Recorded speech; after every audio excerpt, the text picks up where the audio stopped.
Good morning. I am jumping on here and I want to share with you maybe a message about the quiet and how the quiet sometimes is misjudged for lazy or non-productive or just not what our culture says we should be doing. But the quiet is a natural seasonal part of our lives as it is in nature. And it should be relished. It should be celebrated. And so that's where I'm at as I'm thinking of 2025. And one of the words that has kept coming up for me is the word celebrate. And there's many reasons for that. But I think the biggest reason is that we need to learn to celebrate every day more and more. And this year I'll be 50. And so it's a big year for me. And I don't know why. It just is. 50 has felt like this huge milestone for me for a long time, and not in a bad way, in a very beautiful way, actually. And so I ask you, what does this year, or what does the quiet symbolize for you?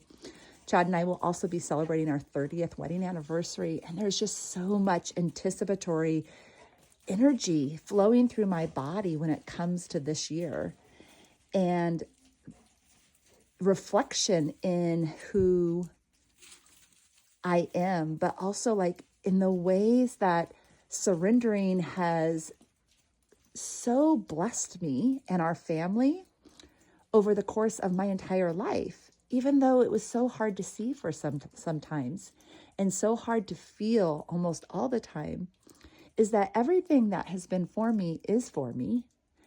And if we take a step back and allow life to happen versus trying to control and pursue and not allow the beautiful moments of life to actually happen and what it is that is happening and why it is for you, we actually live in this constant chaos. And I can look back now and see all of that, but I can also see all the moments where I allowed life to come to me. And especially the last few years, as Chad and I and our family have gone on this crazy journey, I'm sure in so many people's eyes. And that's the beauty is that's okay. Because what's crazy to you has always felt really right to us. Every decision we've made has come from this place of, if it's meant to be, it'll happen. And when it happened, we knew we had to go forth. And that is such a freeing, surrendering place, but also quiet. There's not so much overthinking. There's not so much constant force and struggle and pull and push.